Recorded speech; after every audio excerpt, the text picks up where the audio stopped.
खुलुमबाय आं दिनै जेएसपी एडभाइस 365 चेनेलाव BTR ओनसोलाव जानाय माखासे जेंनाफोरनि सायाव सावरायनो नाजानाय जादों।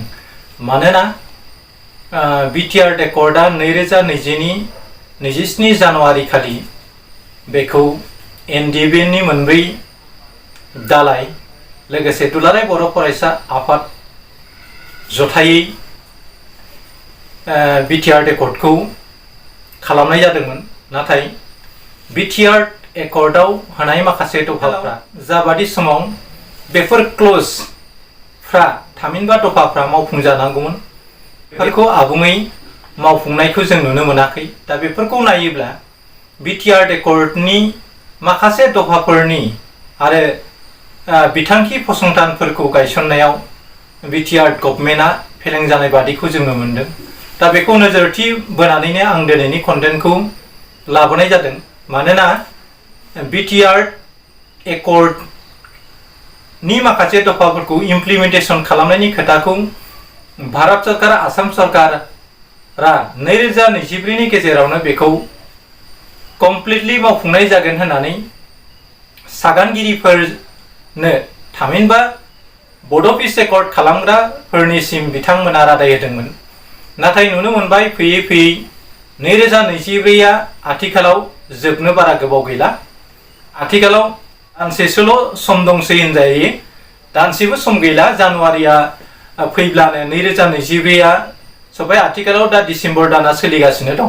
मास मोनसेनि एसे खम सम दं।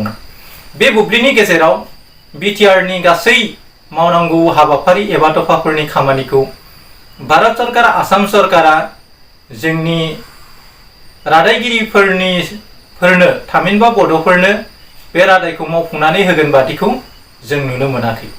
दा बेखौ नायोब्ला BTR नि माखासे फान्ड रिलिज खालामनायफोराबो खोब लेहेम जादों आरो गुबुन फारसेथिं बिथां प्रमद बर'नि सरकारा मालायजों दैदेनजानाय दाजाबथाय सरकार, जायनि जाउनाव बिथाङा उइदाउट कनसेन्ट अफ BJP गभर्नमेन्टनि मथैसो बिथाङा सोलिनो गोनां जादों।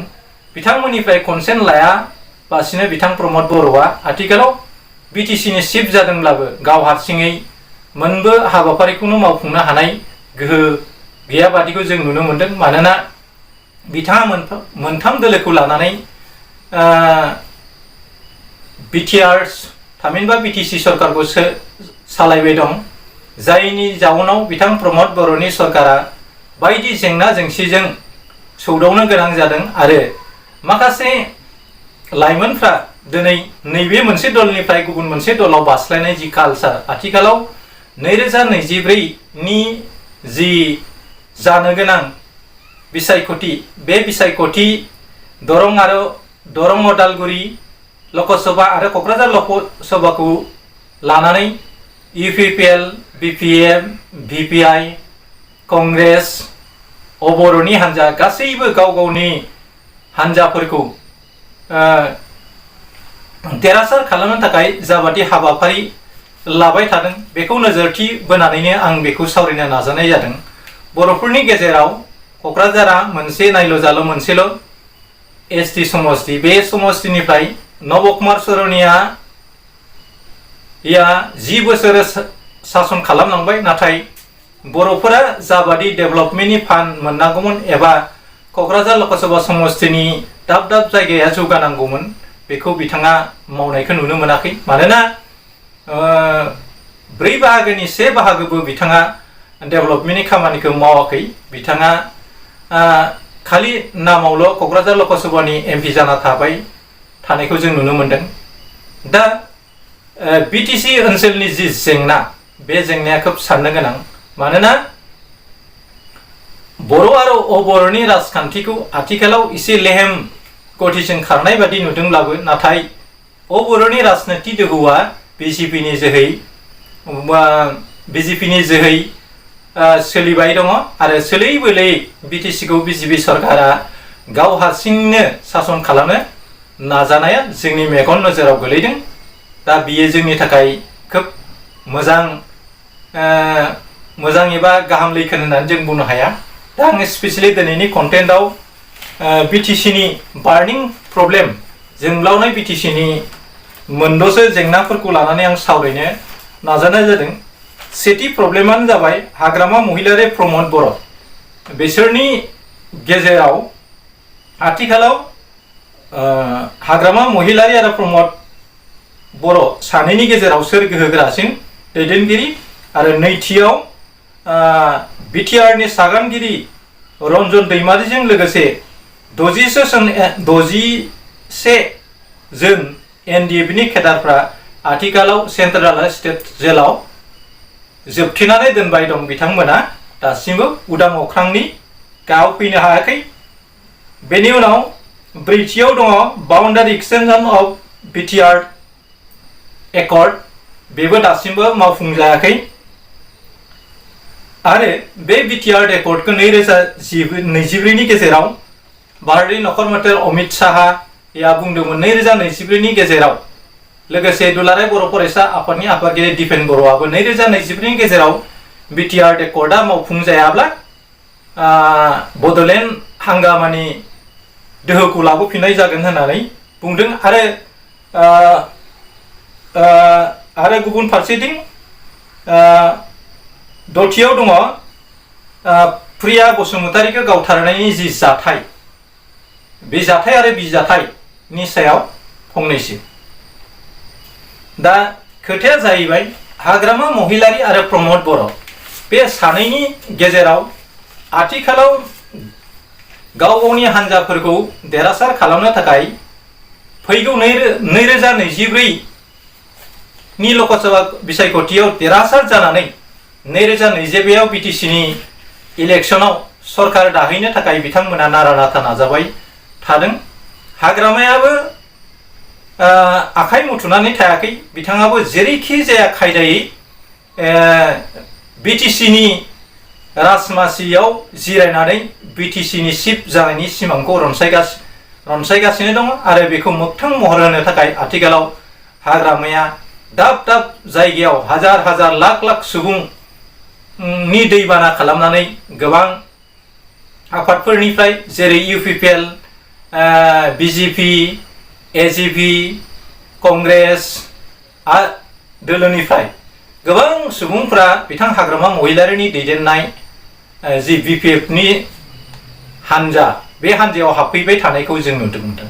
आरो गुबुन फारसेथिं बिटिसिनि चिफ बिथां प्रमद बर'आबो हाग्रामा महिलारिखौ सोलै बुलै माबोरै मा खायदायै फेजेननो हायो आरो फैगौ 2024 लकसभायाव जाहाथे BJP, GSP, UPPL जथायै होनाय MP खौ देरहासार खालामनानै 2025नि बिटिसि बिसायख'थियाव मोनसे दोहौ लाबोनानै जाहाथे UPPLनि सरकार फैनो हायो बेखौ नोजोरथि बोनानै खामानि मावनायखौ जों नुनो मोनदों। आरो बिथांनि हान्जायावबो आथिखालाव गोबां लाइमोनफोरखौ आरो गोबां आफादनिफ्राय जइन जाफैनायखौ जों नुनो मोनदों। आरो गुबुन फारसेथिं BJPयाबो जनानै थायाखै। जेरैखि जाया बिटिसिखौ हारसिङैनो बिथांमोना सालायनायनि खोथाखौ भबेश कलिताया बुंगासिनो दङ आरो बिथांमोना हर सान बिथांमोना क'क्राझार, अदालगुरि आरो चिरांफ्राव फैनानै बिथांमोना BJPनि दोहौखौ लाबोनो थाखाय केम्पिं खालामबाय थानाया जोंनि नोजोराव गोग्लैयो। दा बेफोर सोरगिदिं थासारिया जाबादि गुबुंले जादों, फारसेथिं बिटिसिनि बाउन्डारिफ्रा जाबादि थि समाव थामहिनबा बिटिसि माने BTRनि सिमाफ्रा जाबादि बोजानांगौ बेबादि बोजायाखै।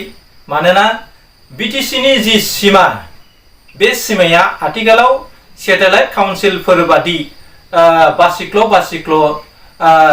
BTRआव सोसननाय हाबाया जादों। बावैसो सनितपुर, बिश्वनाथ जिल्लानि माखासे बर' गामिफोरखौ थामहिनबा 41 गं बर' गामिफोरखौ अदालगुरिजों दाजाबनाय जाबाय।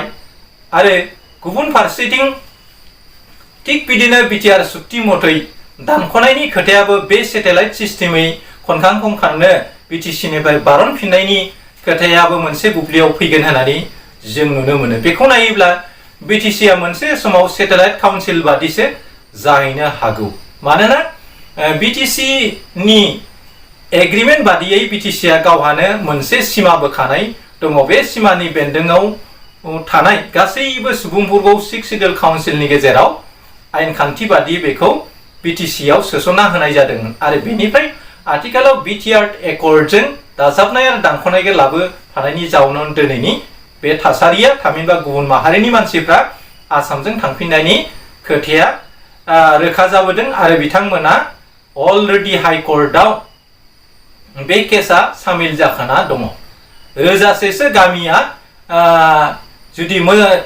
मोजां रोखोमै जुदि बिथांमोना हाइ कर्टखौ गेलेयोब्ला BTC निफ्राय बारन लांनायनि जि बिथांमोना थांखि अलरेडि हाइ कर्टआव साबमिट होखाना दं बेखौ नायोब्ला जोंनि BTR थेर बेथेर जानो बारा गोबाव गैला होननानै जों बुंनो हायो आरो बिसायख'थि समाव बिथां NDF नि गायसनगिरि फाउन्डार चेयारमेन रन्जन दैमारिखौ मोनसे बेनार हिसाबै लानानै मोनसे दोहौ लाबोनो थाखाय इलेक्शन समाव थामहिनबा बिसायख'थि समाव रन्जन दैमारिखौ जिखि जाया हान्जानि पार्टीनि मानसिफ्रानो रन्जन दैमारिखौ सख'नाय जासिगोन बेफोरबायदि खोथाखौ लानानै केम्पिं खालामनानै रायजोनि गोसोआव मोनसे थुलुंगाखांनाय लाबोनो थाखाय बुंफैयो नाथाय थोंजोङै बुंनो थाङोब्ला आथिखालाव रन्जन दैमारिनि सख'नायनि खोथाखौ रावबो बर' दैदेनगिरिफोरानो मावाखै होननानै जों बुंनो हायो गुबुन फारसेथिं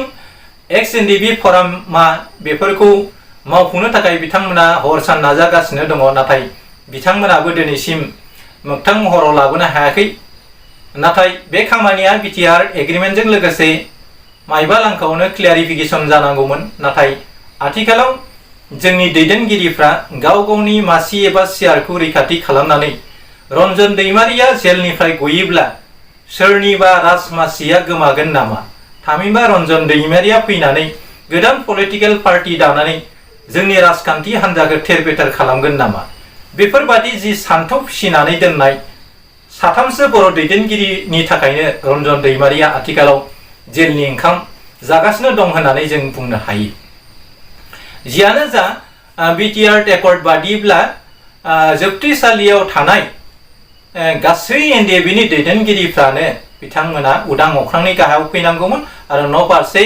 गिदिंबोफिननो हानांगौमोन नाथाय बिथांमोननि गिदिंबोफिननायनि खोथायाथ' आलादा खोथा बिथांमोना स्टेट आरो सेन्ट्रेल जेलाव दिनैसिम बेसेबांबा दुखु जारला मेगन मोदैजों सहायनानै जिउ खांगासिनो दं गुबुन फारसेथिं बिथांमोननि बिसि फिसाफ्राबो खोब सात जारलायै रायजो जागासिनो थानायखौ जों ससियेल मिडियायाव अखानायब्लानो जों नुनो मोनो बेफोरखौ नुनानै जोंनि बर' दैदेनगिरिफ्रा दिनैसिम मानो बिथांमोनखौ बख'नो नाजायाखै बियो मोनसे राजखान्थियारि खैसार सानाय बादि जों नुनो मोनो नङाब्ला दिनै सरकाराव BTC गावहानो मोनसे बिजिरनो हानाय बा एसेम्ब्लियाव बिल पास खालामनो हानाय बा आसाम गभर्नमेन्टखौ नारसिननानै गोहो थासेयावबो दिनैसिम जोबथेसालियाव जोबजानाय NDB नि केडारफोरखौ BTR Accord बादियै गासैखौबो जेनेरेल एमनेस्टि होनांगौ थामहिनबा बिथांमोनखौ सख'जोबनांगौ होननानै दिनैसिम BTC गभर्नमेन्टनिफ्रायबो बेफोरबादि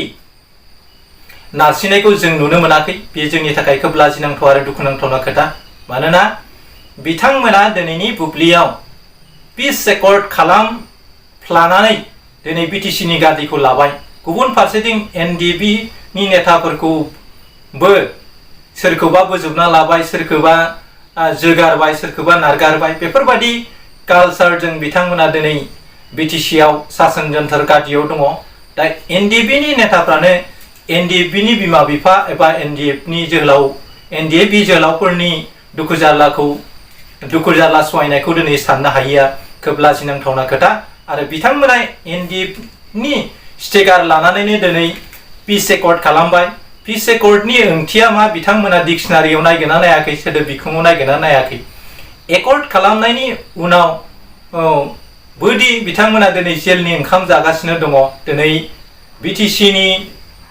सरकारनि आयुआ जोबनाय फारसे फैगासिनो दङ थेवब्लाबो BTR नि माखासे दफाफ्रा जाबादि समाव इमप्लिमेन्टेसन जानांगौ बेफोरो जायाखै बियो मा टिपाइसन होदों बे साननो लागा। आरो गुबुन फारसेथिं आथिखालाव चिरांनि लाइमुथियाव जालांनाय जि जाथाय एनडिबिनि आखायाव रुंसारि जानाय प्रिया बसुमतारीनि जि केस बे केसखौ लानानै आथिखालाव सेसन आदालताव काजलगाव चिराङाव बेनि सायाव बिजिरनाय जागासिनो दङ आरो निउज लाइभनि आफादगिरिखौ लेंहरनानै बिनि क्लियारिफिकेसन लानाय भिडिअफ्राबो आथिखालाव भाइरेल जागासिनो दङ आरो आथिखालाव प्रिया बसुमतारीखौ बुथारग्रा सुबुंखौ सिगांनि भिडिअफ्रावबो क्लियारि एनडिबिनि मानसियानो बुथारनाय जादों बे खोथाखौ बुंनाय जादों। आथिखालावबो बे खोथाया रोखा जानो हमदों। दा बेखौ नायोब्ला जोंनि एनडिबिनि केडारफ्रा बिटिआर रेकर्ड बादियै दिनै गोबाङानो हांगामानि टाइमाव गोबां जाथाय बिजाथाय खालामो आरो बिथांमोननि केसा आरो फिन जाफिननानै बिथांमोना मस्ट वान्टेड लिस्टआव गोलैफिननानै बिथांमोनखौबो सेन्ट्रेल एबा स्टेट जेलाव लांफिननायनि जि गभर्नमेन्टनि जि आन्दो फान्ड बे फान्डआव गासै एनडिबिनि मस्ट वान्टेडफोरखौ बिथांमोना दिनै हमफिननायनि हाबाफारिखौ लादों। दा बेखौ नायोब्ला एनडिबिनि जि थासारि बे खोब दुखुनांथावना खोथा। मानोना हांगामा समाव गोबां जाथाय बिजाथाय जानानै गोबांफ्रानो सोरनिबा गावनि बिदा फंबायखौनो होन बा बर'नि दैदेनगिरिखौनो होन सोरबाखौनो होन गावथारलायनाय बुथारलायनाय बायदिफ्रा जादों आरो बेफोरनि रोखा फोरमानखौ बै ओनसोलनि खायसे मानसिफ्रा होनो हायो आरो बिथांमोना बेफोर होनो हायो। थिग बेबायदिनो प्रिया बसुमतारीखौ गावथारनाय जाथायखौ लानानै दिनै गोदानै बिनि सायाव नायसोमफिननानै बे गावथारगिरि सुबुंखौ केपिटेल पानिशमेन्ट होनो नागिरफिनदों। दा बियो जोंनि थाखाय खोब दुंहाव थासारि। मानोना बे थासारियाव जुदि एनडिबिनि मस्ट वान्टेड लिस्टआव थानाय सुबुंफोरखौ हमफिनजोबनानै लाङोब्ला जानो हागौ एनडिबि बिदा फंबायनि गेजेरावबो खोब गिखांनाय थासारि फैगोन।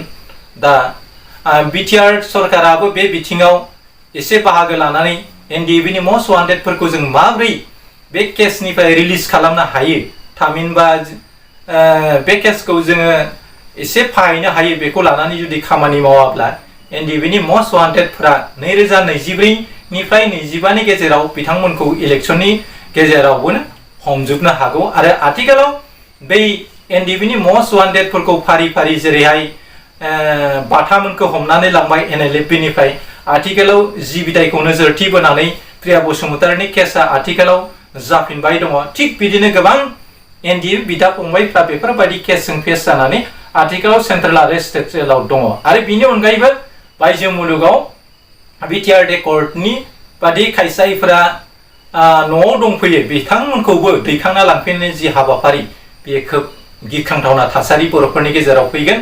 आरो मोनसे बुब्लियाव जोंनि पिस रेकर्डनि जोहै जोंनि बिटिसि ओनसोलाव जाबादि गोजोन थासारिया सफैनांगौमोन बे थासारिया गोमालांफिनगोन आरो जों बर'नि गेजेरावनो गावजों गाव टारगेट जालायनानै जोंनि गेजेराव बिदा फंबायनि गेजेराव मोनसे गाज्रि थासारि जोनोम जानो हागौ। बेनिखायनो बिटिसि गभर्नमेन्टखौबो आं खावलायो जोंनि खुगानि अरखौ जोङो डिउ टाइमावनो खोमोरना लायाब्ला बे अरानो जोंनि न'खरखौ जोंनि बिटिसिआव खामनानै थेर बेथेर खालामनो हागौ। बेनिखायनो फिन जोङो आथिखालनि इनफरमेशन टेक्न'लजिनि जुगाव जों माबोरै गावनि जाथिजों लोगोसे जोंजों थाफानाय गुबुन माहारिनि मानसिफोरखौ हमथानानै लाखिनो हायो आरो जोंनि बर'नि माखासे मोनथायफोरखौ जों रोजोबै माबोरै लाखिनो हायो बेखौ नोजोरथि बोनानै जोङो बर' सेन्टिमेन्टखौ लानानै जुदि खामानि मावाब्ला खालि जोंनि दैदेनगिरिफ्रा आथिखालाव बर'निख्रुइ गुबुन माहारिनि भटखौ बांसिन नोजोर होनानै माखासे फान्डफोरखौ बर' ओनसोलफ्राव फोदलालाबायना होनायखौ जों नुनो मोनदों। दा बेखौ नोजोर नायोब्ला बर' ओनसोला आथिखालाव बिटिआर रेकर्डनि उनाव बांसिन जौगानायनि मोखांखौ नुनो मोनदों। दा बेखौ नायोब्ला बिटिसिखौ जोंनि बर' सेंग्रा सिख्लाफ्रा गोबां थै बावनायनि उनाव सोरबाया जिनाहारि जाबाय, सोरबाया न' बां सावजाबाय, सोरनिबा बिदा फंबायफ्रा गावथार जाबाय।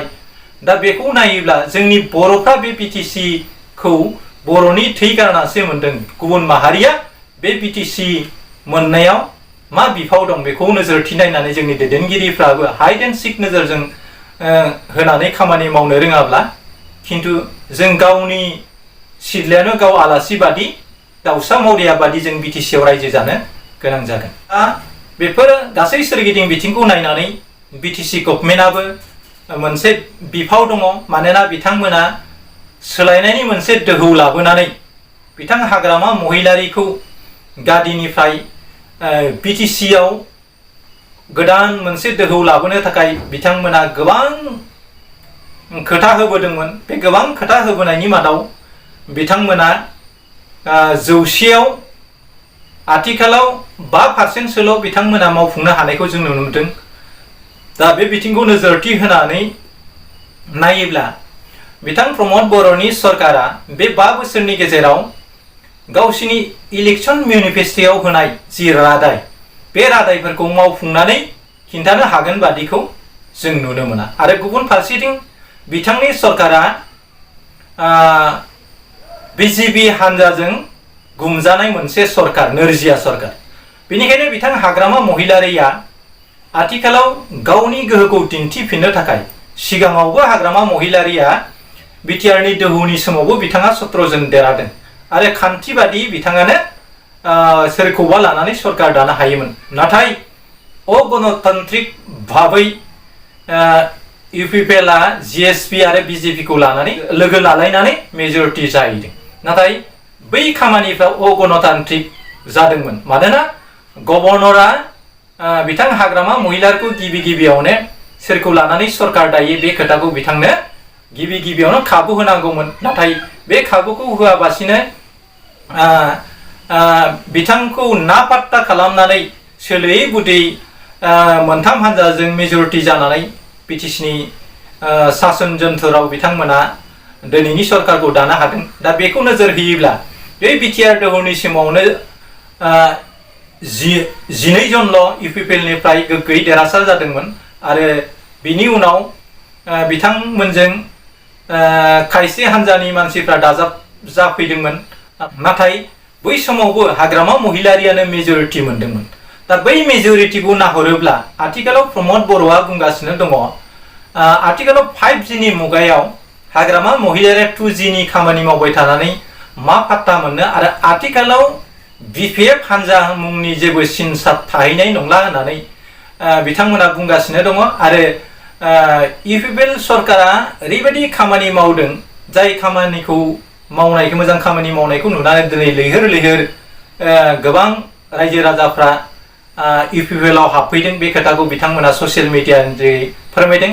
आरो गुबुन फारसेथिं इउपिपिएलआवनो हाबनाय माखासे केडारफ्रा गाज्रि मोननानै जेबो खाबु मोनैनि जाहोनाव माखासे लाइमोनफ्रा बिपिएफ फारसे मोखां जालांनानै बिपिएफआनो फैगौ बुब्लियाव बिटिसिआव 2025आव सरकार दानो हागोन बेखौ नोजोरथि नुहुरदों। आरो जायनि जाउनाव बिथां हाग्रामा महिलारियाबो गोबां हान्जानिफ्राय जेरै इउपिपिएलनिफ्राय थांदों, बिजेपिनिफ्राय थांदों, कंग्रेसनिफ्राय फैदों, इउपिपिएलनिफ्राय थांदों, बेफोरबायदिनो हाजार बेफोर हान्जानि सोद्रोमाफ्राबो दिनै हाग्रामा महिलारिनि हान्जायाव थांदों। दा बेखौ नायोब्ला हाग्रामा महिलारियाबो बेहा बिटिसिखौ सालायनाय 7 बोसोर जि एक्सपेरिमेन्ट, बे एक्सपेरिमेन्टआनो बिथांखौ सासे राफोद बिटिसिनि चिफ होनानै फोरमायथिदों।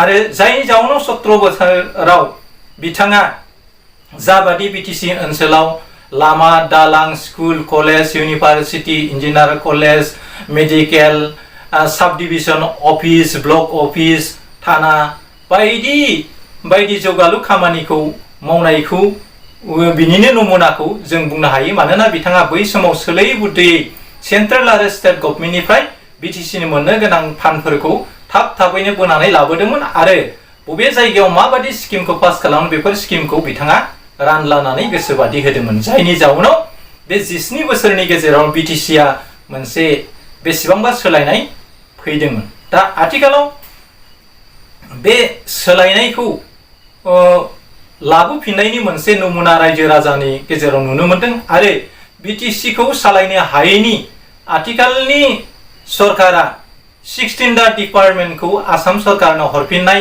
खोथायाबो दिनै इउपिपिएलनि उइक पइन्टखौ खिन्थादों। दा बेफोरखौ गभर्नमेन्ट नटिफिकेसन होनानै फिन लाबोफिननानै BTC आव फोरोंगिरि थिसननाय बा साख्रि होनायनि खोथाखौ बिथांमोना आथिखालाव ससियेल मिडियानि गेजेरजों फोरमायबाय थानायखौ जों नुनो मोनदों। दा बेफोरखौ नायोब्ला बिथांमोना BTC खौ जाबादि राफोद आखाइ मोजोमाव लानानै सासन खालामनांगौमोन बेखौ फैलार जानायखौ जों नुनो मोनदों।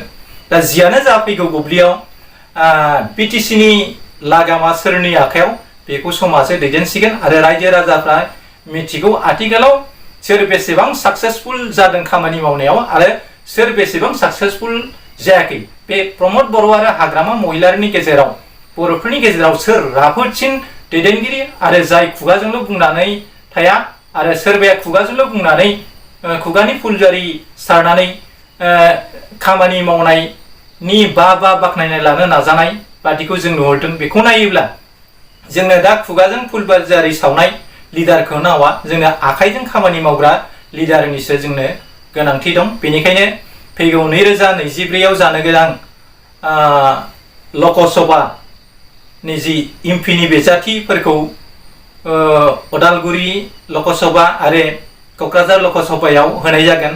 दा बेफोराव होनाय एमपि बिजाथिफोरखौ जोंनि रायजो राजाफ्रा बिबेक भट होनानै देरहासार खालाम, जाहाथे जोंनि बर' केन्डिडेटआनो देरहासार जालांनो हायो आरो सोरबादि आफादनि एमपि बिजाथिया देरहासार जालांगोन बेखौ समा जोंनि मेगनाव रोखा रोखा दिन्थिगोन। दा बेनिखायनो जों बर'नि माखासे सेन्टिमेन्टखौ लानानै जोङो सोरबादि दैदेनगिरिखौ जोङो देरहासार खालामोब्ला क'क्राझार लकसभा आरो दरं उदालगुरि लकसभायाव जोंनि बर' जाथिनि खामानि मावहैगोन। दा बेफोरबायदि लिडारखौथ' जोंनो नांगौ। आथिखालाव बर' सेन्टिमेन्टनि खामानि मावग्रा लिडारनि जोंनि थाखाय गोनांथि, नाथाय गादिनि थाखायल' खुगाजों पेक बुंग्रा लिडारनि आथिखालाव गोनांथि गैया। बिनि थाखायनो रायजो राजाफोरनि आखायाव बे देरहासारनायनि मोन्थोरा दं। बेनिखायनो सानै हयै रायजो राजाफ्रा 2024 नि लकसभा बिसायख'थियाव होदो आरो 2024 नि उनाव आरो फिन BTC नि इलेक्सन फैगोन 2025 आव। बावहायबो जोंनि बर' रायजोफ्रा खोब सामोलै साननायनि भट गेलेनायनि गोनांथि दङ आरो मोजां केन्डिडेटफोर हरलायनानै जोङो बबेबायदि हान्जाखौ जोङो देरहासार खालामोब्ला जोंनि जातिनि सेन्टिमेन्टआ थागोन आरो जोंनि जि बर'नि माखासे जौगानायनि खामानिफोरखौ जों मावनो हायो बेफोरबायदि नेताखौ जोङो सायख'नांगोन। खालि पार्सेन्टेज कालचारजों सरकार सालायनो नाजानाय दैदेनगिरिफोरनि खिथु खारनानै जों जेबो मुलाम्फा गैया। मानोना रायजो राजायासो गणतन्त्र राजा जायो। बे राजाफ्रासो दाहोनाफोरखौ MLA MCLA MPफोरखौ जों सायख'हरो आरो बै दाहोनाफ्रा जों गणतन्त्रनि राजाफोरनि खामानि हिसाब निकास खालामनायनि बिथांमोना बिबान दं। नाथाय बिथांमोना गावसोरखौनो राजा होननानै जों गणतन्त्रनि राजाफोरखौ बिथांमोना दाहोनाफोर बायदि बेंनानै जोंखौ सात जालायाव खोलैगासिनो दं। बेनिखायनो रायजो राजाफ्रा नार्भास जानाङा। फैगौ बुब्लियाव मोजां रोखोमै सानहैयो, भटखौ हो। नोंथांनि भटआनो नोंथांनि ओनसोल, नोंथांनि जिउ रैखाथिनि मोनसे साबिखाथि। मानोना गणतन्त्रआव रायजो राजाफ्रा खोब मावनो गोनां बिफाव थायो। बेनिखायनो बेफोर बिबानखौ मोजां रोखोमै मावफुंलायोबा जोङो BTC ओनसोलाव मोजां लिडार क्रिएसन खालामनो हागोन आरो फोथाय खेबस' दैदेनगिरिफोरखौ जों बिदाय होनानै मोजां दैदेनगिरि जों सियाराव लाबोनानै आथिखालाव फज'नायनि गोनांथि दंसै। बेनिखायनो रायजो राजाफ्रा नार्भास जानो नाङा, सोरनिबा खुगानि गोदै रावाव गब'नाङा।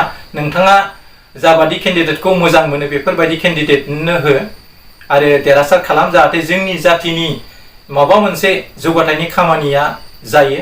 बेखौ नोजोर हो।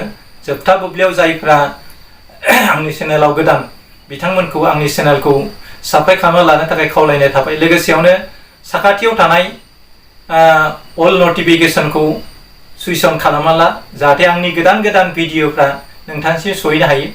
एसेनोसै, गोजोन्थों।